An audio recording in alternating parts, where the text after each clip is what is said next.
नीम में एक खास बात यह है कि खासकर जब इसे हल्दी के साथ लिया जाता है तब आपके अंदर मौजूद हर तरह के कीटाणु मर जाते हैं। इससे ऐसा असर होता है कि आपकी ऊर्जा पूरे सिस्टम में समान रूप से बंट जाती है और जब आप इस पर ध्यान देना शुरू करते हैं तब आप अपनी मर्जी से अपनी ऊर्जा जहां चाहे ले जा सकते हैं। तो अगर नीम और हल्दी एक साथ लिया जाए तो इसमें शुक्राणु कोशिकाओं को तोड़कर ऊर्जा के दूसरे स्तर में बदलने की शक्ति होती है, जिसे ओजस कहते हैं। जब शरीर की हर कोशिका ओजस में समा जाती है तो आप एक चमकते हुए इंसान बन जाते हैं।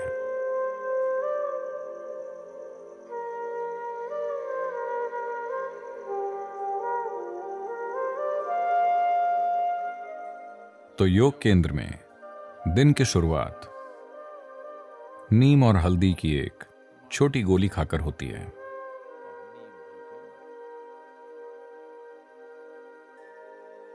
आपके सिस्टम पर इसका जो प्रभाव पड़ता है उसके कई पहलू हैं, पर सबसे पहले नीम का पेड़ जो आमतौर पर पूरे भारत में पाया जाता है,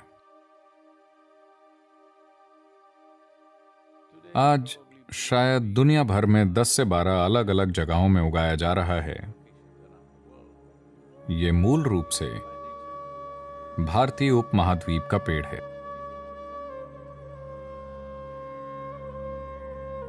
और नीम की पत्ती धरती की सबसे जटिल पत्तियों में से एक है। माना जाता है कि इसके भीतर 150 से अधिक जटिल रासायनिक पैटर्न हैं।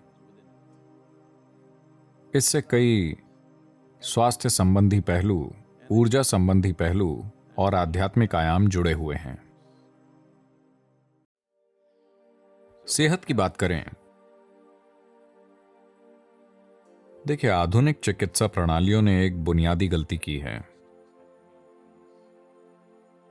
उन्होंने सेहत को सीमित परिभाषा दे दी है कि यह सेहत है, यह सेहत नहीं है।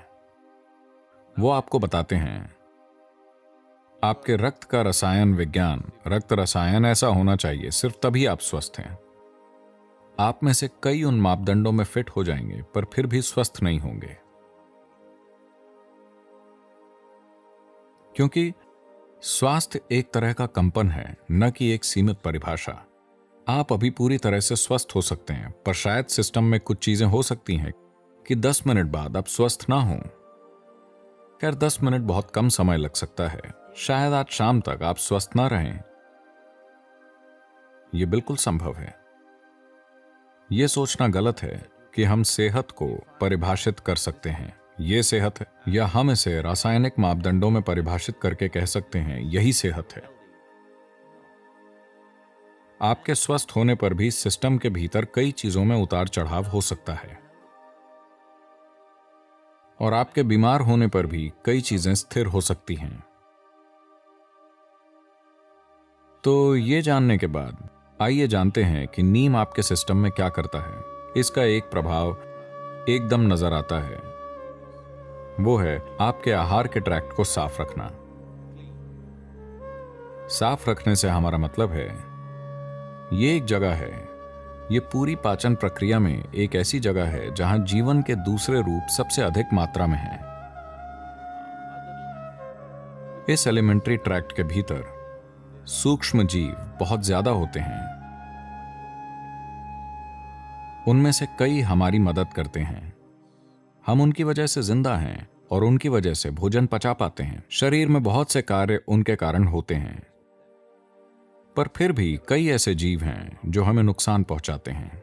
नीम की खास बात यह है, खासकर जब इसे हल्दी के साथ लिया जाए, अगर ये दो चीजें एक साथ ली जाएं, तो मोटे तौर पर वो चीजें जो शरीर के लिए जरूरी नहीं हैं, वो चीजें जो शरीर को नुकसान पहुंचा सकती हैं, किसी भी तरह के कीटाणु नष्ट हो जाते हैं। All these things get eliminated. A clean colon is very vital for health. एक स्वच्छ मलाशय सेहत के लिए बहुत जरूरी है। यदि आप किसी भी पारंपरिक चिकित्सक के पास जाते हैं जैसे कि आयुर्वेदिक चिकित्सक या सिद्ध वैद्य या पूर्वी चिकित्सा, तो आपकी स्वास्थ्य समस्या जो भी हो, सबसे पहले वो आपको शुद्ध करेंगे, क्योंकि वो आपके मलाशय को साफ करना चाहते हैं। आपके शारीरिक और मानसिक स्वास्थ्य के लिए वो आपके मलाशय को साफ करना चाहते हैं। अगर आप सिर्फ इस बारे में थोड़ा सचेत हो जाएं कि आप कैसे खाते हैं, तो आपके शरीर में और आपके दिमाग में जो होता है वो बहुत हद तक प्रभावित हो सकता है। देखिए, अगर आप किसी भी ढांचे का निर्माण करते हैं तो एक डिजाइन होती है, एक वास्तुशिल्प डिजाइन होती है, पर एक जरूरी चीज यह भी होती है कि सामग्री की गुणवत्ता और ढांचा बनाना और बनाने की कुशलता जरूरी होती है। सिर्फ इसलिए कि डिजाइन बहुत अच्छी है, इसका मतलब यह नहीं कि इमारत महान हो जाएगी। जो सामग्री बनाने में लगती है और कौन बना रहा है, इससे बहुत बड़ा फर्क पड़ता है। यह बात शरीर के लिए भी सच है। इसकी डिजाइन बिल्कुल ठीक है। It took millions and millions of years to perfect this design. इस डिजाइन को ऐसा बनाने में लाखों साल लगे हैं। यह डिजाइन बनाने के लिए विकास प्रक्रिया में काफी लंबा समय लगा, पर शरीर का बनना और इसको बनाने के लिए उपयोग की जाने वाली सामग्री बहुत महत्वपूर्ण है। तो आप जो भोजन करते हैं वो सिर्फ आपकी संस्कृति के बारे में नहीं है। शायद संस्कृतियां उस स्थान में जीवन चलाने की जरूरतों के अनुसार विकसित हुई होंगी। दुनिया के विभिन्न हिस्सों की संस्कृतियां वहां उपलब्ध चीजों के हिसाब से और जीवन चलाने की जरूरतों के अनुसार विकसित हुई थीं। वहां की अर्थव्यवस्थाओं और जीवन के हिसाब से, वहां के आजीविका के मुख्य रूप के हिसाब से संस्कृतियों का विकास हुआ। संस्कृतियां कभी भी परफेक्ट नहीं होती। दुर्भाग्य से लोग संस्कृति के आधार पर अपनी पहचान बना लेते हैं और उन्हें लगता है कि उनकी संस्कृति परफेक्ट है। दुनिया में कोई भी संस्कृति परफेक्ट नहीं है, क्योंकि इस पीढ़ी में जो अजीब काम आप करते हैं वो कल की संस्कृति बन जाती है। और आप सोचते हैं कि आप ये काम बहुत सचेत होकर कर रहे हैं। नहीं, ये बस होते रहते हैं, है ना? आज आप जो भी बकवास करते हैं, अगली पीढ़ी उसे अपनाती है या अस्वीकार कर देती है और उल्टा करना शुरू कर देती है। जो भी हो, इसी पीढ़ी की संस्कृति से अगली पीढ़ी की संस्कृति पैदा होती है। तो संस्कृति के हिसाब से आप जो खा रहे हैं उसका महत्व नहीं है। इस प्रणाली के लिए सबसे अच्छा क्या होगा, इस मशीन को कैसे ईंधन के लिए डिजाइन किया गया है, यह जानना बहुत जरूरी है। तो अगर आप इसे देखें, इसे इस तरह समझिए, शरीर की पाचन प्रक्रिया को संतुलन और कुशलता के एक निश्चित स्तर पर रखना बहुत जरूरी है। अपने जीवन में आप जितना काम करना चाहते हैं उसके लिए कितना खाना जरूरी है। हम अपने सभी वाहनों की ईंधन कुशलता की बात कर रहे हैं। 1950 के दशक को देखें, वो दौर बेहतर थे। अमेरिका में 60 और 70 के दशक की कारें, अगर आप 10 कारों को तोड़ें तो एक युद्धपोत का निर्माण हो सकता है। कार बनाने में वो इतना धातु इस्तेमाल करते थे। अब वो हल्के वाहन बना रहे हैं और इसीलिए एक महत्वपूर्ण पहलू ईंधन कुशलता है। 1 मील की यात्रा करने के लिए कितना पेट्रोल चाहिए? यहां हम पर्यावरण के बारे में सोच रहे हैं, अपनी सेहत के बारे में सोचें। यानी हमें ऊर्जा की एक इकाई बनाने के लिए कितना खाना चाहिए? जितना ज्यादा खाना चाहिए उतना सिस्टम पर ज्यादा भार है। तो अगर आप खुद महसूस नहीं कर पाते तो हर दिन सुबह अगर आप खाली पेट थोड़ा सा नीम और हल्दी खाकर कुछ गुनगुना पानी पिएं, It will bring that sense to you. तो इससे आप में समझदारी आएगी, क्योंकि शरीर भोजन के प्रति विशेष प्रतिक्रिया देगा। यह आपको बताएगा कि कब आपने काफी खा लिया है। आप इसे खुद समझ नहीं पा रहे हैं, पर शरीर की हर कोशिका बोलेगी। Because neem and turmeric together creates a certain access to the cellular level. क्योंकि नीम और हल्दी मिलकर आपकी पहुंच कोशिकीय स्तर तक ले जाते हैं कि जब आप ऊर्जा पैदा करते हैं तो ये कैसे बढ़ती है। लोग चाहते हैं कि मैं इंटरनल कंबशन के बारे में बोलूं। तो ऊर्जा किस तरह से बढ़ती है, जिसे एक गाड़ी में ट्रांसमिशन कहा जाता है, उससे तय होता है कि गाड़ी कितनी कुशल है और एक मात्रा में शक्ति पैदा करने के लिए कितना ईंधन लेती है। इंजन की शक्ति एक चीज है, पहियों तक पहुंचने वाली शक्ति अलग चीज है, बिल्कुल अलग। आज दुनिया की टॉप रेसिंग कारें सिर्फ 2.7 लीटर हैं। यही फॉर्मूला 1 के लिए तय की गई सीमा है, पर वो सबसे तेज मशीनें हैं क्योंकि इंजन में पैदा हुई शक्ति और पहिए तक पहुंचने वाली शक्ति में बहुत कम फर्क है, बिल्कुल कम। यहां ऐसे पिकअप ट्रक हैं जो इंजन पर 700 bhp उत्पन्न करते हैं, पर पहिए तक जो पहुंचता है वो अलग बात है। तो ट्रांसमिशन नाम की एक चीज होती है। तो आप अपने पेट में क्या उत्पन्न करते हैं, वो सब कहां जाता है, वो किस हद तक जाता है, ये एक बहुत ही महत्वपूर्ण पहलू है। पर आज की दुनिया में लोग इसके प्रति सचेत नहीं हैं। अगर आप इसे सुविधाजनक बनाना चाहते हैं तो इसके लिए योगाभ्यास हैं, पर उसकी मदद के लिए नीम और हल्दी एक जबरदस्त प्रक्रिया हो सकती है, क्योंकि इससे ऐसा होता है कि आपकी ऊर्जा समान रूप से बढ़ती है। और जब आप ये समझना शुरू कर देते हैं तो आप ऊर्जा को अपनी मर्जी से जहां चाहे वहां भेज सकते हैं। ऊर्जा को अपनी मर्जी से जहां चाहे वहां भेजने का मतलब है, अगर मैं आगे बताऊंगा तो लोग हर तरह की चीजों की कल्पना शुरू कर देंगे, इसीलिए मैं कम बोलूंगा। पर जैसे मैं अभी बोलना चाहता हूं, अगर मैं अपनी ऊर्जा को अपने गले में सचेत रूप से केंद्रित करूं, ऐसा कई गायकों और दूसरे लोगों के साथ हो सकता है, स्वाभाविक रूप से। पर अगर आप ऐसा सचेत रूप से करें तो आप देखेंगे कि आपकी बात का एक अलग असर होगा। अगर आप किसी चीज को देखते हुए अपनी ऊर्जा को अपनी आंखों की ओर बढ़ाएं, पूरी ऊर्जा नहीं पर ज्यादा ऊर्जा वहां हो, तो आप देखेंगे कि आपकी नजर शक्तिशाली हो जाएगी। सभी की आंखें हैं, शायद 2020 नहीं, मैं साल की बात नहीं कर रहा हूं, मैं नजर की बात कर रहा हूं।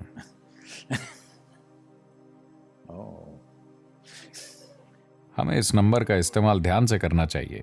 2020 का मतलब लोग ऐसे हो जाते हैं। तो शायद आपकी दृष्टि सामान्य हो पर शक्ति एक सी ना हो। सभी एक जितना नहीं समझ पाएंगे, एक सी गहराई से नहीं समझ पाएंगे। इस तरह कई पहलू हैं। आप अपने हाथों से कुछ करना चाहते हैं, अगर आप अपनी ऊर्जा अपने हाथों में केंद्रित कर सकते हैं तो आपका स्पर्श एक अलग स्तर का होगा। तो अगर ऐसा होना है तो सबसे पहले और सबसे जरूरी बात यह है कि सिस्टम में ऊर्जा ठीक से बटी हो। खाली पेट नीम और हल्दी खाने से इस दिशा में चमत्कार करता है। जो लोग किसी प्रकार की साधना कर रहे हैं उनके लिए यह बहुत महत्वपूर्ण है। इसके दूसरे आयाम हैं। अगर हम इस नीम और हल्दी का उपयोग खाली पेट करते हैं तो एक पहलू यह है कि इसमें आपकी ऊर्जा के एक आयाम को दूसरे में बदलने की शक्ति है। इस अर्थ में योग संस्कृति में इसे अच्छे से समझना होगा। डॉक्टरों का कहना है कि यदि आप बहुत ज्यादा नीम खाते हैं तो यह शुक्राणु कोशिकाओं को नष्ट कर देगा। यह उस बात का अच्छा प्रमाण है जो हम हजारों वर्षों से कह रहे हैं। देखिए, अलग अलग तरह की कोशिकाएं हैं। आज आधुनिक विज्ञान पहचानने लगा है कि वो कितनी अलग हैं। आपकी त्वचा की कोशिकाएं, आपकी अस्थि मज्जा, आपके शुक्राणु, आपका दिमाग, ये सभी अलग अलग तरह की कोशिकाएं हैं। लगभग एक अलग जीवन ही है। हालांकि वो सभी एक ही जानकारी में पिरोई हुई हैं, वो बहुत बहुत अलग हैं। और एक चमड़ी की कोशिका पैदा करने में शरीर जितना काम करता है और एक शुक्राणु पैदा करने में जितना काम करता है, एक दूसरी कोशिका जैसे न्यूरोलॉजिकल कोशिका पैदा करने में जितना काम करता है, शरीर के साथ ऊर्जा की भागीदारी अलग स्तर पर होती है। बहुत से लोग इस पर सवाल उठाएंगे, लेकिन वो 25 या 50 साल के बाद मान जाएंगे। हाँ, मैं आपको बता रहा हूं। तो मानव जीवन का एक आयाम है। देखिए, मैं चाहता हूं कि आप इस चमत्कार को समझें। कामुकता के बारे में ना सोचें। बस एक ही कोशिका से 2, ठीक है, पर बस एक सेल से आप एक नया जीवन प्रज्वलित कर सकते हैं जो इस तरह यहां बैठता है। क्या ये छोटी बात है? मैं पूछ रहा हूं, क्योंकि लोग अपने सिर में बहुत गड़बड़ कर रहे हैं। वो इसका चमत्कार नहीं देख रहे हैं। बस एक सेल से देखिए जीवन किस तरह अंकुरित हुआ है और ये क्या बन गया है कि नहीं? हमने पूरी दुनिया को आबाद कर दिया है। हमें उसका कुछ करने की जरूरत है, वो एक अलग बात है। तो नीम और हल्दी मिलकर शुक्राणु कोशिकाओं को तोड़ देते हैं और उन्हें ऊर्जा के दूसरे स्तर में ले जाते हैं, जिसे ओजस कहते हैं। जब आपके शरीर की हर कोशिका धीरे धीरे ओजस में लिपट जाती है, अगर आप साधना कर रहे हैं और आपका ट्रांसमिशन अच्छा है और पूरे शरीर में एक सा है, जब शरीर की हर कोशिका ओजस में लिपट जाती है। ओजस का क्या मतलब है? ये है क्या? मुझे दिखाओ। मेरे खून की रिपोर्ट में उन्होंने कहा कि कोई ओजस नहीं है। ठीक है, आपके खून की रिपोर्ट में जीवन भी नहीं है। मैं चाहता हूं कि आप ये जानें, उसमें बस रसायन है। किसी ने कभी साबित नहीं किया कि आप जीवित हैं। हेलो, आपको साबित करना होता है। तो हर सेल के चारों ओर ओजस भर जाएगा। जब शरीर की हर कोशिका ओजस में समा जाती है तो आप एक चमकते हुए इंसान होंगे। इस शब्द के हर अर्थ में आप एक चमकते हुए इंसान होंगे। You will be a glowing human being within and without. आप भीतर और बाहर से चमकेंगे। ये कुछ ऐसा है जिस पर सभी को काम करने की जरूरत है, क्योंकि ये आत्मज्ञान नहीं है। ये एक प्लेटफॉर्म है जिस पर कुछ भी गलत नहीं हो सकता है। शरीर और मन प्लेटफॉर्म है। आप इस पर कैसे कार्य करते हैं, आप इस पर किस तरह का नृत्य करते हैं, पर एक ऐसे मंच का होना जरूरी है जिस पर आप टिक पाएं। आपको यह समझने की जरूरत है, शरीर अंतिम चीज नहीं है, यह शरीर मंच है। यह मन एक मंच है। अगर आप इसे बहुत ऊर्जावान और स्थिर बनाते हैं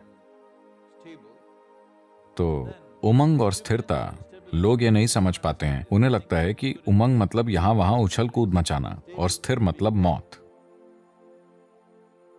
अगर प्लेटफॉर्म इस तरह के हैं, यानी आप उमंग से भरपूर और स्थिर हैं, अब आप जैसा चाहें वैसा डांस करने के लिए आजाद हैं। इस दिशा में नीम और हल्दी बहुत महत्वपूर्ण तत्व हैं। ऐसा नहीं है कि उनके बिना आप ऐसा नहीं कर सकते, आप कर सकते हैं, पर जब मदद मिल रही है तो उसका उपयोग क्यों ना करें? तो शारीरिक और मानसिक सेहत दोनों के संदर्भ में इसके कई पहलू हैं। तो ये एक संभावना है, एक ऐसी चीज का उपयोग करने के बारे में है जो आपको मदद करती है, और एक ऐसे वातावरण का उपयोग करना जो आपको एक प्रकार की ऊर्जा में भिगोएगा, पूरे शरीर को नहीं। शरीर की हर कोशिका में ओजस की सुरक्षा परत होनी चाहिए, फिर आप रोग मुक्त और परेशानी मुक्त होकर जी सकते हैं। सबसे बड़ी बात है कि आप एक ही साथ उमंग से भरपूर और स्थिर रहते हैं।